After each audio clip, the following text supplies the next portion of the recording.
성경 말씀은 마태복음 20장 29절부터 34절까지입니다. 마태복음 20장 29절부터 34절까지입니다. 저희가 여리고에서 떠나갈 때에 큰 무리가 예수를 좇더라. 소경 둘이 길가에 앉았다가 예수께서 지나가신다 함을 듣고 소리질러 가로되 주여 우리를 불쌍히 여기소서. 다윗의 자손이여 하니 무리가 꾸짖어 잠잠하라 하되 더욱 소리질러 가로되 주여 우리를 불쌍히 여기소서. 다윗의 자손이여 하는지라. 예수께서 머물러 서서 저희를 불러 가라사대 너희에게 무엇을 하여 주기를 원하느냐. 가로되 주여 우리 눈뜨기를 원하나이다. 예수께서 민망히 여기사 저희 눈을 만지시니 곧 보게 되어 저희가 예수를 좇으니라. 아멘. 예수님께서는 이 땅에 오실 때부터 이 세상 죄를 지고 가는 하나님의 어린 양으로 오셨습니다. 예수님께서 이 땅에 오셔서 가르쳐 보기도 하시고 이러저런 다른 방법을 쓰시다가 안 돼서 죽음을 택하신 것이 아니고 처음부터 죽으러 오셨습니다. 그 방법 외에는 우리를 죄에서 구원하는 다른 방도가 없기 때문입니다. 그래서 예수님께서 이 땅에 33년을 사시는 동안 마지막 3년 공생애에서 가르치신 모든 내용이나 행하신 모든 기적은 다 십자가로 귀결됩니다. 십자가는 우리를 죄에서 구원하시는 하나님의 능력이요, 또 우리를 사랑하사 우리를 하나님과 화목해 하는 하나님의 사랑이요, 능력이요, 하나님께서 베푸시는 은혜입니다. 그래서 이 땅에 사시는 동안 예수님께서 여러 가지 고단한 일을 만나신 것이 사실입니다만 이 마지막 예루살렘으로 이제 십자가를 지러 들어가시는 이 일이야말로 이제 메시아로 오신 사역의 그 완성이요, 그 뜻하시고 걸어오신 모든 일에 이제 절정을 향하여 가시는 것입니다. 예수님께서 마지막 밤에 겟세마네 동산에서 기도할 때 그 흐르는 땀이 피와 같았다 하는 것 같이 이 일은 쉽지 않은 일이며 온 정성을 기울여야 하고 각오해야 되고 그리고 예수님께서도 버겁게 여기시는 일입니다. 그런 중차대한 일, 다른 모든 것에 신경을 빼앗길 수 없는 중요한 일을 이제 바로 눈앞에 두고 행진하는 이 길에 소경 둘을 만나는 것입니다. 우리가 이런 중요한 일과 나라를 구하는 일이라든가 인류를 구하는 일을 만났다고 하면 이런 일들은 사실은 사소하게 취급되고 지나쳐 버려도 무관한 일일지 모릅니다. 또 당연히 예수님의 메시아됨을 오해한 많은 무리들, 예수님의 메시아 되심이 정치적 군사적 차원의 일일 거라고 기대했던 많은 열광하는 지지자들은 예수님의 예루살렘 입성을 이제 정치적 싸움과 도전과 또 기대를 걸고 이제 6월절을 맞이하여 예루살렘으로 올라가는 이 많은 무리가 예수 그리스도를 메시아로 연호하며 환호하며 따르고 있습니다. 그래서 이 소경 둘이 예수님을 찾자 무리들은 그를 잠잠하라 물리칩니다. 그러나 예수님께서는 행진을 멈추시고 저를 만나시고 저들의 소원대로 눈을 뜨게 하십니다. 이 사건은 우리 앞에서부터 계속 확인하는 바와 같이 예수님의 메시아직의 본질이 무엇인가를 분명하게 드러내는 것입니다. 이 20장에서 우리는 예수님의 12제자 중에 둘인 야고보와 요한이 그 어머니와 함께 와서 예수님의 나라에서 보좌 좌우편에 앉게 해줄 것을 요구하는 장면과 그 일에 대한 예수님의 답변을 들었습니다. 25절 이하의 말씀이 그것입니다. 예수께서 제자들을 불러다가 가라사대 이방인의 집권자들이 저희를 임의로 주관하고 그 대인들이 저희에게 권세를 부리는 줄을 너희가 알거니와 너희 중에는 그렇지 아니하니 너희 중에 누구든지 크고자 하는 자는 너희를 섬기는 자가 되고 너희 중에 누구든지 으뜸이 되고자 하는 자는 너희 종이 되어야 하리라. 인자가 온 것은 섬김을 받으려 함이 아니라 도리어 섬기려 하고 자기 목숨을 많은 사람의 대속물로 주려 함이니라.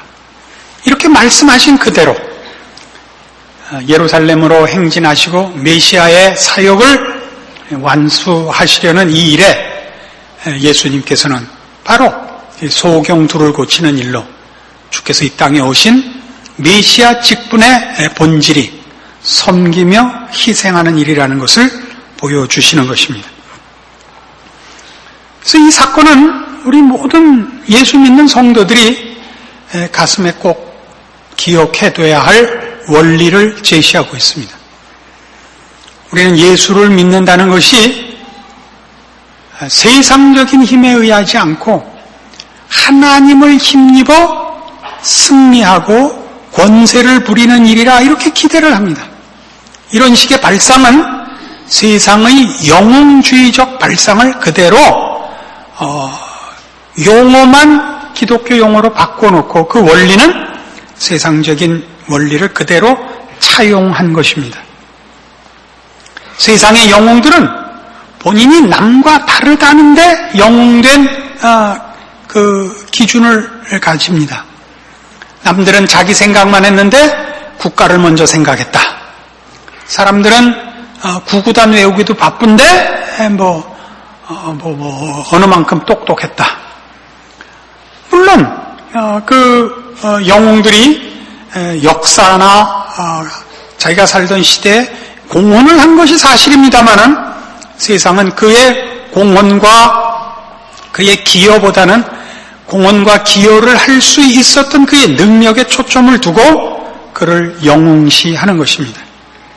여기에 비하면 기독교 신앙에서의 신앙의 영웅이란 철저히 자신을 희생하고 자신을 치장하지 않는 것으로 나타납니다.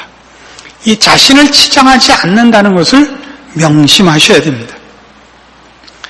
이런 문제를 이해하기 위하여 우리가 가장 오해하는 성경상의 위인이라 이렇게 일컫는 자들을 한번 생각해 봅시다. 구약의 최고의 위인은 아마 모세일 것입니다. 우리는 모세가 이스라엘을 애굽에서 해방시킨 해방자요, 이스라엘 민족의 지도자요, 하나님의 말씀을 전해준 다른 누구와 짝할 수 없는, 비교할 수 없는 귀한 하나님의 종이라는 것을 인정합니다. 그러나 성경이 묘사하는 모세의 모세된 위치는 그가 어떻게 남과 다르냐에 있지 않습니다. 무슨 설명을 하고 싶은지 한번 찾아봅시다. 사도행전 7장 35절 이하에 스데반의 설교 속에 등장하는 모세, 스데반이 묘사하는 모세를 봅시다. 사도행전 7장 35절입니다. 저희 말이 누가 너를 관원과 재판장으로 세웠느냐 하며 거절하던 그 모세를 하나님은 가시나무 떨기 가운데서 보이던 천사의 손을 의탁하여 관원과 속량하는 자로 보내셨으니 이 사람이 백성을 인도하여 나오게 하고 애굽과 홍해와 광야에서 40년간 기사와 표적을 행하였느니라. 이스라엘 자손을 대하여 하나님이 너희 형제 가운데서 나와 같은 선지자를 세우리라 하던 자가 곧 이 모세라. 시내산에서 말하던 그 천사와 및 우리 조상들과 함께 광야교회에 있었고 또 생명의 돌을 받아 우리에게 주던 자가 이 사람이라. 물론 모세가 이런저런 일을 했다 하는 것을 여기 우선적으로 밝히고 있습니다. 그러나 놓치지 말아야 할 또 하나의 초점은 뭐냐면 모세가 뭘 했냐 이겁니다. 뭘 했냐. 모세가 뭘 했냐? 이스라엘 백성을 인도하여 내었고 생명의 돌을 하나님께로부터 받아서 전하여 줬다 이겁니다. 제가 분명히 하고 싶은 내용을 좀 더 예를 들어서 설명하죠. 큰 배를 생각해 보십시오. 타이타닉호를 봅시다. 그럼 타이타니코라는 배와 선원과 승객이 있습니다. 여기서 어디가 제일 중요한 겁니까? 승객과 선원과 배. 그럼 여러분은 누가 제일 중요하다고 생각합니까? 우리는 이 과학 문명의 그 정서 속에서 살고 있어서 이 능력, 기능 이런 쪽으로 가치를 판단하는데 습관이 되어 있습니다. 그래서 선원이 제일 중요하다 이렇게 생각하시기가 쉽습니다. 그러나 제일 중요한 것은 승객입니다. 조금 더 바꿔서 이렇게 봅시다. 선체와 선원과 기관은 어디가 제일 중요합니까? 선체를 중요하다 할 사람은 별로 없을 겁니다. 기관이나 선원을 먼저 생각할 겁니다. 기계가 있어야 된다. 기계를 조작하는 자가 있어야 될 거 아니냐. 이렇게 또 따질 수 있습니다. 중요한 것은 선체입니다. 기능의 면에서 많이 아니고 그 목적 때문에 그렇습니다. 배는 사람이나 화물을 실어 나르자는 겁니다. 그러니까 사람이나 화물을 실을 수가 없으면 선원이 우수하다든가 기계가 좋다는 것은 아무짝에도 쓸모가 없습니다. 실어 나를 승객과 화물을 위하여 그래서 배도 있어야 되고 그 배가 목적지로 가기 위한 기능으로 선원과 기계가 있는 것입니다. 그러니까 모세를 등장시킨 이유가 뭐냐? 모세는 너희와 다르다를 설명하는 데 초점이 있는 것이 아니고 모세가 있음으로써 하나님이 이스라엘에게 무엇을 할 수 있었느냐에 초점이 있다고요. 모세를 봐라가 아니라 하나님이 이스라엘에게 무엇을 했는가 봐라 이겁니다. 이해하시겠습니까? 물어본 게 잘못이지. 출애굽기 32장으로 가봅시다. 내가 그렇게 다시는 물어보지 아니하리라 이렇게 작정을 하고도 무의식적으로 물어보게 돼서 죄송합니다. 출애굽기 32장 때는 모세가 이스라엘 백성을 인도하여 내어 시내산에 이르러 하나님 앞에 율법을 받는 그 장면입니다. 32장 7절 여호와께서 모세에게 이르시되 너는 내려가라. 네가 애굽 땅에서 인도하여 낸 네 백성이 부패하였도다. 그들이 내가 그들에게 명한 길을 속히 떠나 자기를 위하여 송아지를 부어 만들고 그것을 숭배하며 그것에게 희생을 드리며 말하기를 이스라엘아 이는 너희를 애굽 땅에서 인도하여 낸 너희 신이라 하였도다. 여호와께서 또 모세에게 이르시되 내가 이 백성을 보니 목이 곧은 백성이로다. 그런즉 나대로 하게 하라. 내가 그들에게 진노하여 그들을 진멸하고 너로 큰 나라가 되게 하리라. 모세가 그 하나님 여호와께 구하여 가로되 여호와여 어찌하여 그 큰 권능과 강한 손으로 애굽 땅에서 인도하여 내신 주의 백성에게 진노하시나이까. 어째 애굽 사람으로 이르기를 여호와가 화를 내려 그 백성을 산에서 죽이고 지면에서 진멸하려고 인도하여 내었다 하게 하려 하시나이까. 주의 맹렬한 노를 그치시고 뜻을 돌이키사 주의 백성에게 이 화를 내리지 마옵소서. 주의 종 아브라함과 이삭과 이스라엘을 기억하소서. 주께서 주를 가리켜 그들에게 맹세하여 이르시기를 내가 너희 자손을 하늘의 별처럼 많게 하고 나의 허락한 이 온 땅을 너희의 자손에게 주어 영영한 기업이 되게 하리라 하셨나이다. 여호와께서 뜻을 돌이키사 말씀하신 화를 그 백성에게 내리지 아니하시니라. 모세의 위치가 뭔지 아시겠습니까? 모세로 인하여 하나님이 이스라엘을 외면하지 않게 하며 이스라엘로 하여금 하나님의 은혜에서 떨어져 나가지 못하게 하는데 모세의 가치가 있습니다. 그럼 우리는 세상적인 영관에 익숙해서 모세는 남달랐기 때문에 이 일을 했다 이렇게 생각할 수 있습니다. 성경이 추적하는 건 그게 아닙니다. 이 문제를 좀 더 분명히 이해하기 위해서 고린도전서 3장으로 갑시다.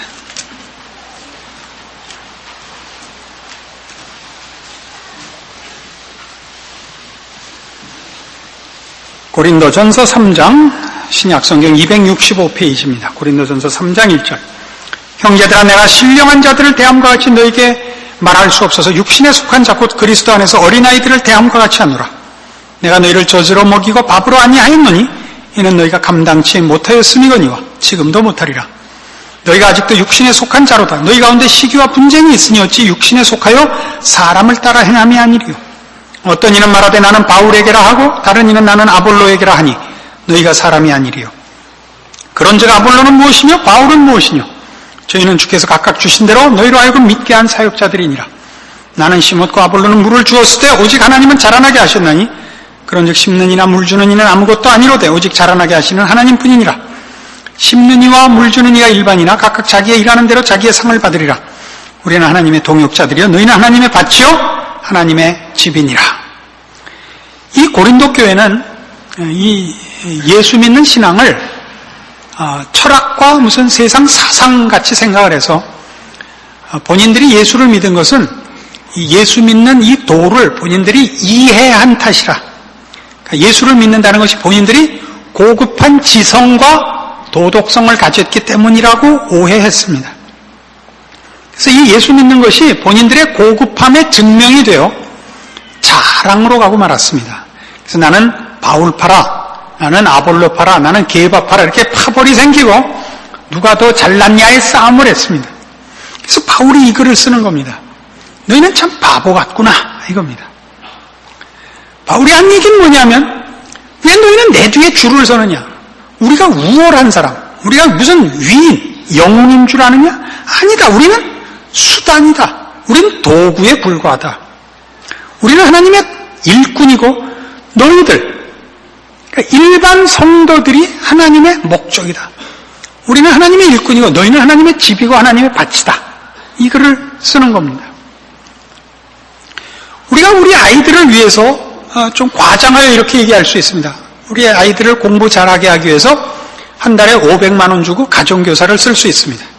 아들이 생각하기를 이야 나는 한 달에 5만 원도 안 주면서 선생님은 500만 원을 주는구나. 나도 가정교사가 되자. 가정교사를 500만 원짜리를 쓰는 것은 아들이 그 이상의 가치, 즉 아들을 향한 사랑이 그것보다 크기 때문이죠. 가정교사에게는 500만 원의 월급을 주는 것으로 그치고 아들은 그 이상의 것으로 훌륭하게 만들려고 500만 원짜리 가정교사를 쓰는 겁니다. 자, 자식이 결혼을 하게 됐습니다. 집을 지어주는데 설계사한테 1억을 주고 설계를 맡기고 집을 100억을 주고 줬어요. 그랬더니 아들이 생각하기를 야 설계사가 되면 1억을 받는구나. 책상에 앉아서 자대고 쓱쓱 그리니까 1억이나 받네. 설계사를 할까? 아니면 건축을 할까? 건축을 했더니 100억이나 받네. 그게 다 누구 준 거예요? 그게 다 자기 아들을 위하여 설계사니 건축가니 동원되고 있다는 걸 몰라요? 그러니까 성경이 초점하는 건 이겁니다. 하나님은 어떤 일꾼을 일으키면 모세를 세우고 엘리야를 세우고 다윗을 세우면 그게 다 승객들을 위한 것이란 말이에요. 그의 자녀를 위한 것이라고요.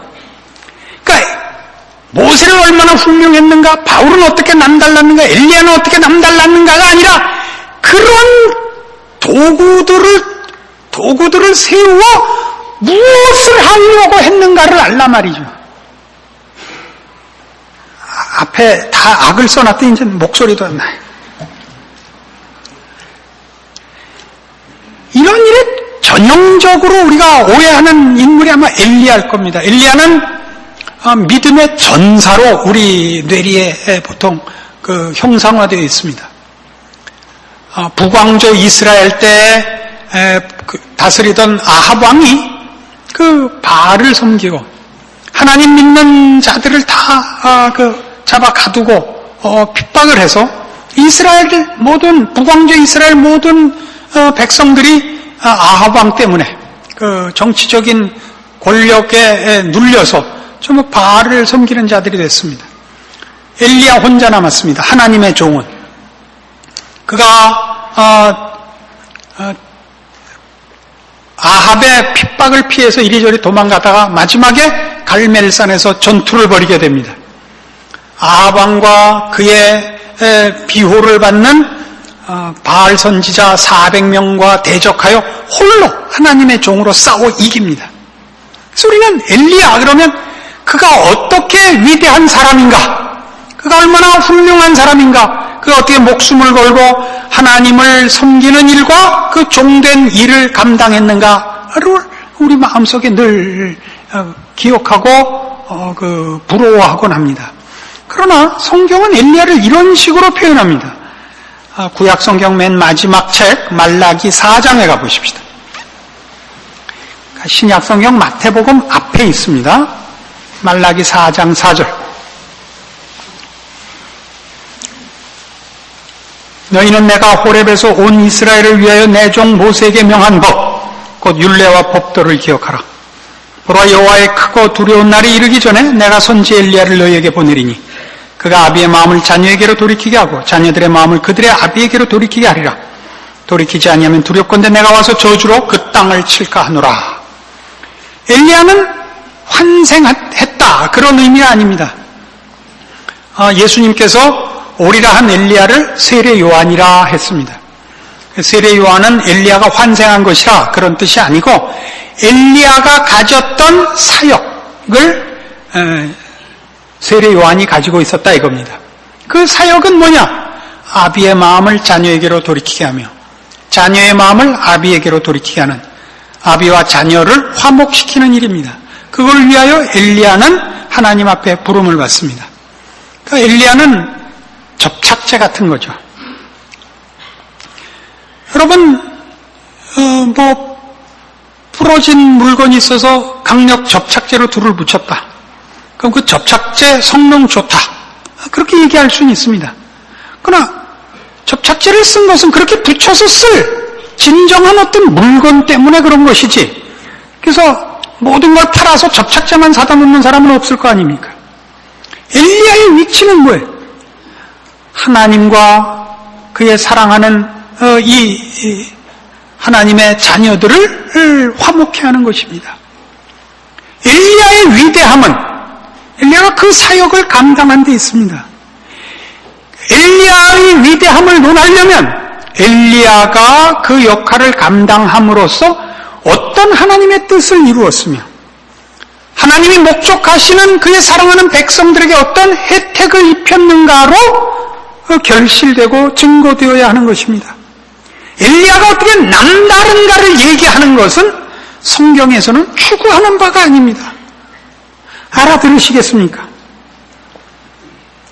사도 바울의 예를 들어봅시다. 디모데전서 1장, 신약성경 337페이지. 중요한 것들은 다 이게 외우기 좋게 돼 있어요. 337 박수. 그러면 이거 여기다 박수를 치라.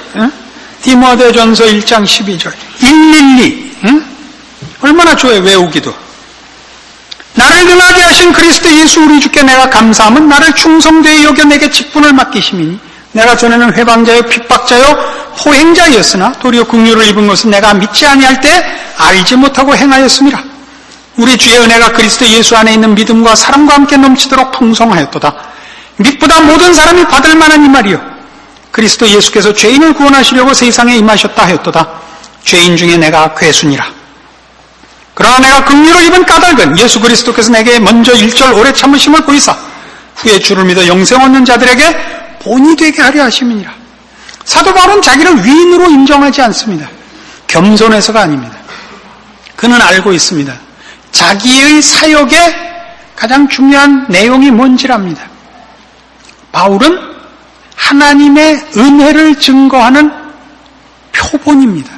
하나님이 얘도 구원했다, 얘도 사도를 시켰다, 이게 바울입니다. 바울이 어떻게 명문 출신이고 명문엔 양면이 있어요.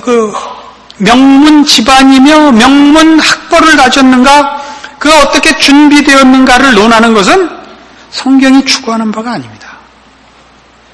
성경이 추구하는 바는 그가 스데반을 죽였으나 본인의 고백대로 죄인 중에 괴수였으나 하나님께서 그에게 은혜를 베풀었다는 사실입니다. 그래서 바울을 통해 우리가 뭘 배우느냐, 하나님이 이런 사람에게도 구원을 베풀고 이런 사람도 그의 일꾼으로 쓴단 말인가, 여기에 초점이 있습니다. 그래서 바울 그러지 말고 어디로 가야 되느냐. 17절, 만세왕 곧 썩지 아니하고 보이지 아니하고 홀로 하나이신 하나님께 존귀와 영광이 세세토록 있어지이다. 아멘으로 가야 된단 말이에요. 그러나 세상은 어때요? 세상의 영웅주의는 그는 남다르다, 그는 남다르다. 이게 우리한테도 아주 뿌리 깊이 들어와 있어요. 남다르다는 것은, 세상의 영웅주의는 언제나 그의 영웅됨이 상대적으로 다른 모든 사람의 열등함 위에 서 있는 승리라고요. 다른 사람은 그렇게 못했지만 그는 했다 이거예요. 다른 사람은 다 도망갔으나 그는 안 도망갔다. 그래서 그의 영됨을 증거하려면 다른 사람들을 묵사발을 시켜야 돼요. 이게 교회 안에도 들어와 있어요. 그래서 교회 안에서도 신앙이 좋은 사람들은 이상하게 그의 신앙 좋은 것이 증거될 때마다 옆 사람의 못난 것이 꼭 밝혀져야 된단 말이에요. 그건 아니에요. 그게 신앙의 영웅이 아니라고요. 신앙의 영웅이라는 건 그가 있음으로써 모두가 혜택을 입고 모두가 힘을 얻는 법이에요. 예수님의 십자가입니다. 우리는 신앙이라는 이름으로 내가 남다르다는 것을 주장하는데 너무 익숙합니다. 제가 자라난 교회는 제가 청년기 때 아주 신앙적으로 좋은 분위기가 형성되어 있었습니다.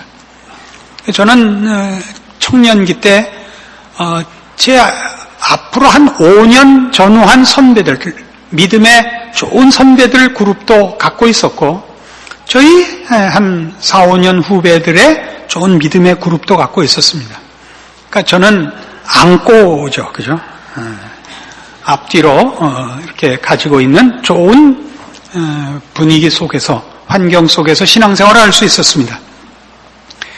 그래서 그 믿음의 선배들이나 후배들이 다 교회 안에서 열심히 그 봉사를 하고 아주 그 성실하고 정말 칭찬할 만한 사람들이었는데 하루는 그 아주 아끼던 후배 하나가 사색이 돼서 왔어요. 왜 그러냐 그랬더니 동료 중에 하나가 이 친구 아주 능력이 있고 아주 성실하고 모든데 칭찬을 독점하고 있으니까 누가 시기해서 콱 물어버린 거예요. 뭐라고 물으냐면 너 교만해 그런 거예요. 이 친구가 몇 날 밤을 고민하다 온 거예요. 형님 제가 교만합니까? 어떻게 해야 겸손합니까?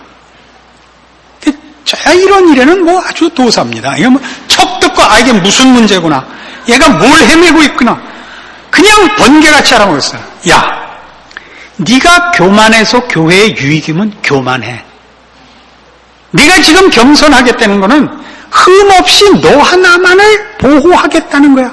그게 잘못이야. 알아듣고 계세요? 그때 그 왼수도 못 알아들었는데 여러분도 못 알아들으시는 거예요. 그러니까 신앙적으로 우리의 신앙적인 열심이나 신앙적인 어떤 덕목들, 사랑이니 희락이니 충성이니 여러분이 그걸 자기의 치장으로 가진다니까요. 여러분이 가진 신앙의 열심이 남에게 유익한 걸 보라고요. 가다가 이 같이 가는 동료가 지쳐하면요, 우리 꼭 이렇게 뭘 지쳐해? 아니 목숨을 걸고 가는데 그걸 못해? 에? 철야해보세요. 저는 12시를 못 넘겨요. 저는 뻗어요. 목사님, 예수님께서는 십자가에도 못 박히셨는데 하늘까지 하룻밤 새는 걸 갖고 뭐 이렇게 눈깔이 뒤집어지세요? 그럼 못 써요. 옆 사람이 못 감당해 보이면 하품을 하는 거예요. 본인도 오늘 왜 이렇게 피곤하지? 목사님 오늘 좀 일찍 자면 안 될까요? 이게 실력 있는 거예요. 이 말을 알아듣는다 못 알아듣는다? 알아듣는다는 사람은 손 한 번 든다. 그거 봐, 웃고 안 들을지.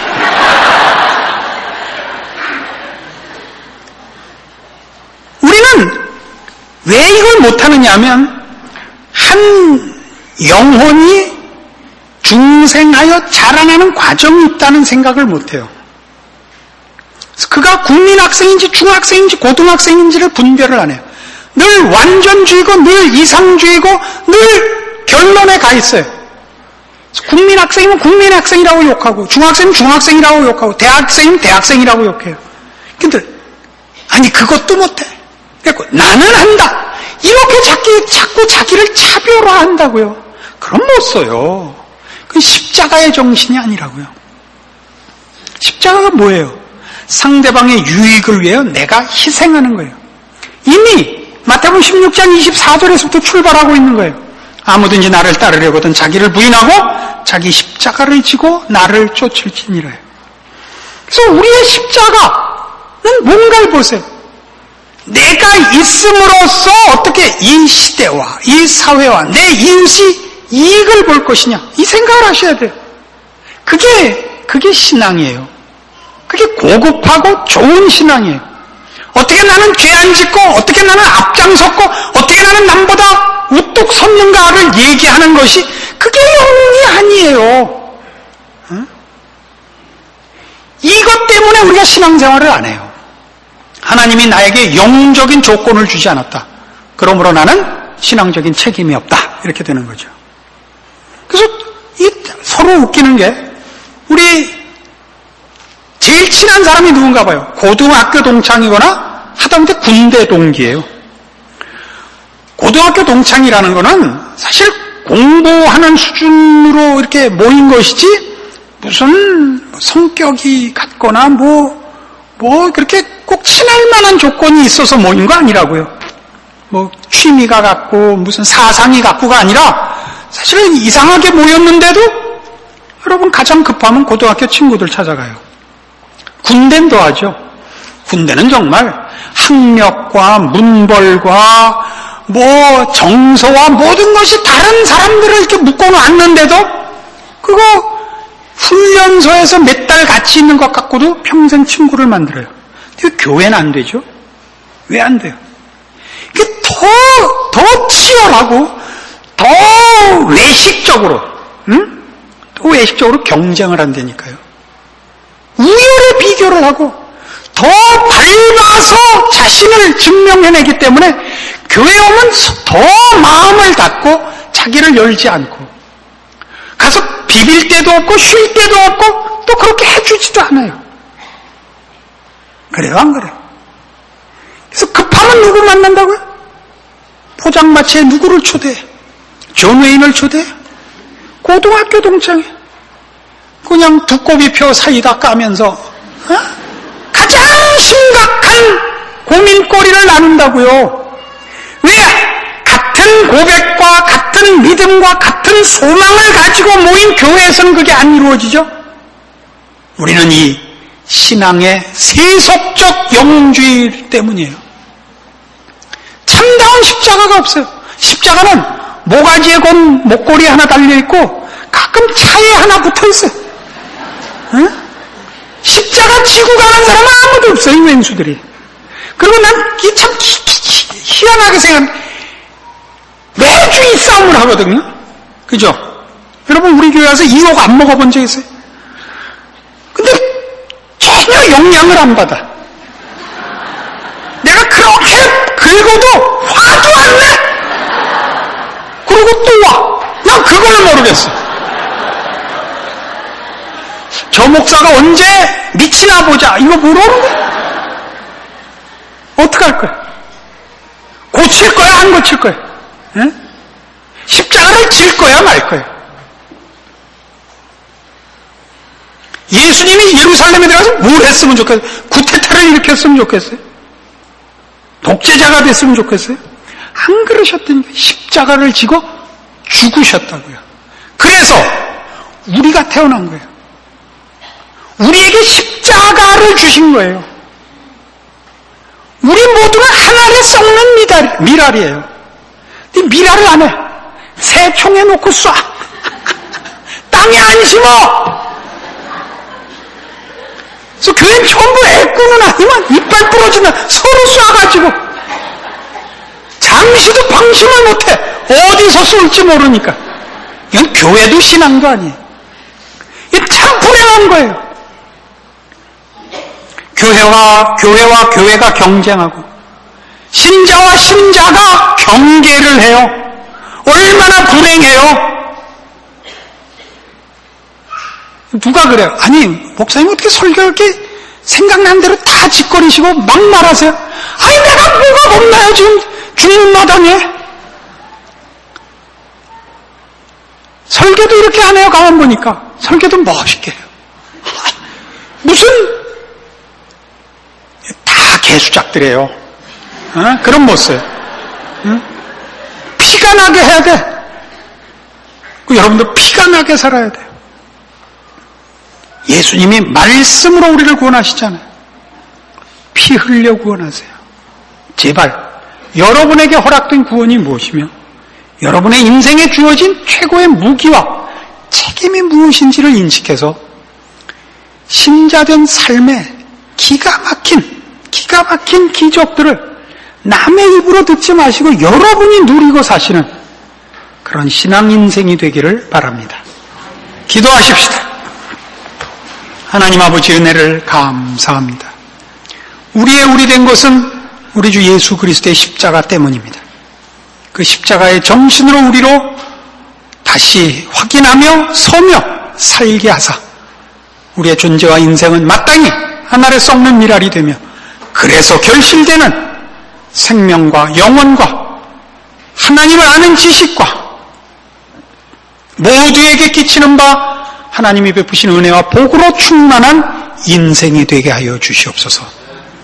지금은 우리 주 예수 그리스도의 은혜와 하나님 아버지의 극진하신 사랑과 성령님의 교통하심, 하나님의 자녀된 복과 책임과 그 본질과 그 살아야 할 인생을 십자가로 확인하고 결심하고 돌아가는 심령들 위해 영원토록 함께 있을지어다.